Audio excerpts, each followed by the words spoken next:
안녕하세요. 화상관제인 홍영표 변호사입니다. 예, 이번에는 이제 면책 효력 관련 사건입니다. 부산지방법원 판결. 면책 효력 확인이 되는 건 이 사건이 이제 쟁점이 된 거죠.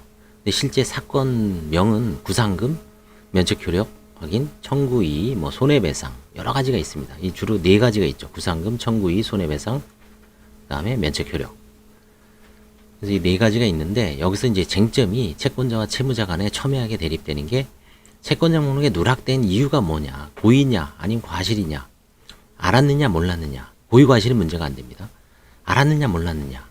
근데 알았느냐 몰랐느냐는 이제 법원에서 어떻게 판단하는지 그 구조를 이해하는 게 핵심입니다. 원고는 부산신용보증재단입니다. 피고는 개인이죠. 채무자입니다. 원고가 청구했지만 졌습니다. 원고의 청구를 기각한다. 청구 금액은 6,700이었습니다. 청구 원인은 이제 구상금은 인정되겠죠. 근데 이제 피고는 법원에서 면책 결정 받았다. 그래서 면책 효력이 미친다. 이 채무자에 대해 파산 선고 전의 원인으로 생긴 재산상의 청구권, 즉 파산 채권은 면책 결정이 확정되면 그것이 면책 신청 당시 채권자 목록에 기재되어 있지 않더라도 566조 단서의 경우, 그러니까 뭐 고의적으로 누락한 경우가 아닌 한 면책이 되고 자연 채무가 되어 통상의 채권이 가지는 소재의 권능과 집행력을 상실하게 됩니다. 이건 이제 전형적인 법리론이죠. 그래서 이런 증거에 의하면 채무자는, 피고는 6월 18일 창원지방법원에서 면책 결정을 받았고 확정됐다. 그러면 결국은 이거는 파산 채권이기 때문에 단서에 해당되지 않기 때문에 면책이 되었다고 할 것이므로 항변이 이유 있다. 이때 이제 원고, 채권자는 재항변을 하죠. 구상금 채무를 알면서도 이를 채권자 목록에 기재하지 아니했으므로 비면책에 해당된다. 지금 이제 알았느냐 몰랐느냐가 중요하죠. 이럴 때는 법원에서는 어떻게 판단하냐. 이게 이제 전형적이죠. 악의 여부는 누락된 채권의 내역과 채무자의 결련성, 채권자와 채무자의 관계, 누락의 경위에 관한 채무자의 소명과 객관적 자료와의 부합 여부 등 그야말로 케이스 바이 케이스입니다. 여러 사정을 종합하여 판단합니다.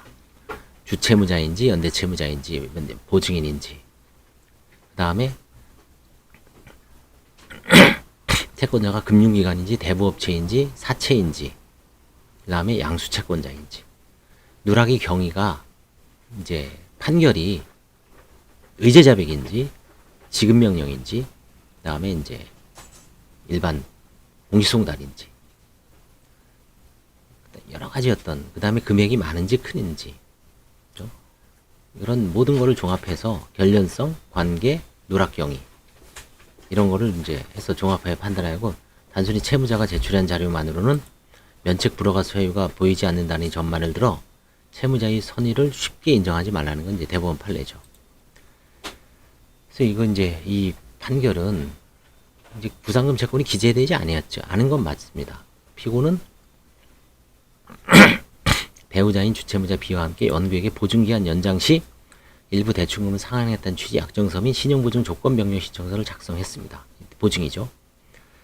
원고가 채권자 신용보증재단이 대출금 채무를 대의 변제한 후 피고에게 발송한 대의 변제 통지서가 2018년 7월 19일 피고의 배우자인 B에게 송달된 사실을 인정할 수 있으나 한편 여러 가지 사정, 피고는 주채무자 간이 연대채무자 있죠.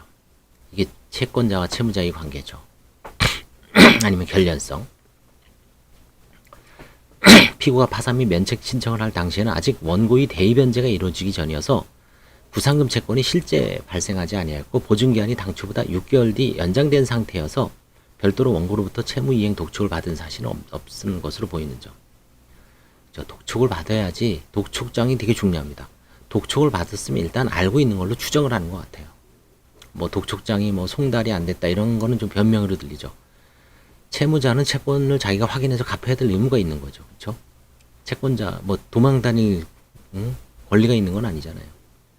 자기가 알아서 적극적으로 변제를 해야지. 아니 나 그냥 뭐 잊어버렸어.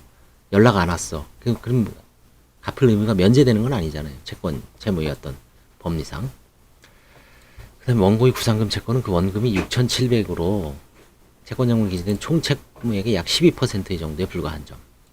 전체 채무액에서 차지하는 비중이 작다는 얘기죠. 작기 때문에 빠질 수도 있을 가능성이 높다는 거죠. 피고가 이와 같은 장래 구상금 채권의 존재를 알고 있었다면 이를 목록의 기재하에 면책을 받을 수 있음에도 굳이 누락하여 위험을 부담할 이유가 없었을 것으로 보이는 점 등에 비추어 보면 앞서 인정한 사실만은 피고가 면책 신청 당시 구상금 채권의 존재를 알면서도 이를 채권자 농락에서 고의적으로 누락하기 인정하기는 어렵다. 그래서 이를 증거가 없다. 그래서 원고 채권자 회사의 재항변 비면책 채권이라는 재항변은 받아들이지 않았습니다. 그러니까 이제 원고가 채권을 청구하면 피고는 면책의 항변을 하고 비면책의 재항변을 합니다. 그죠? 그 다음에 이제 제재항변은 뭐 누락됐어도 그 당시에 채권자가 파산 면책 사실을 알고 있었다. 이건 제재항변이죠. 청구원인 항변, 재항변, 제재항변. 이게 이제 민사소송법상 그 청구의 주장과 항변에 관한 그런 논리적 구조를 이해하기에 가장 좋은 판결이 최근에는 이 면책 효력 확인의소에 관한 이 항변, 재항변까지 나오는 게 드물죠. 그렇죠? 우리가 이제 실제 판결을 보면서 뭐 제재항변까지 나오는 경우 이제 연수원에서나 이제 뭐 이제 테스트를 하기 위해서 제재항변도 나오지만 실무에서는 재항변까지 나오는 것도 참 드뭅니다. 이게 좀 좋은 구조죠. 그래서 결국은 원고의 청구는 기각했다. 김동건 판사님이 이제 쓰신 판결입니다. 그래서 면책 효력 확인. 누누이 강조하지만 파산 채권은 파산 선고 전에 발생한 모든 채권이다. 그래서 면책으로 기재 여부를 떠나서 다 면책이 된다. 이때 채권자 회사는 아니다. 566조 제7호 단서에서 채무가 악의적으로 누락됐다. 그래서 재항변을 합니다. 그럴 때 판사가 이제 양측의 주장과 증거를 분석을 해서 판단을 내립니다. 채권자와 채무자의 관계, 그 다음에 채무의 누락 경위, 객관적인 자료, 그 다음에 뭐 결련성, 관련성 여러 가지 주로 이제 관계를 보죠. 그래서 판단을 하게 됩니다. 감사합니다.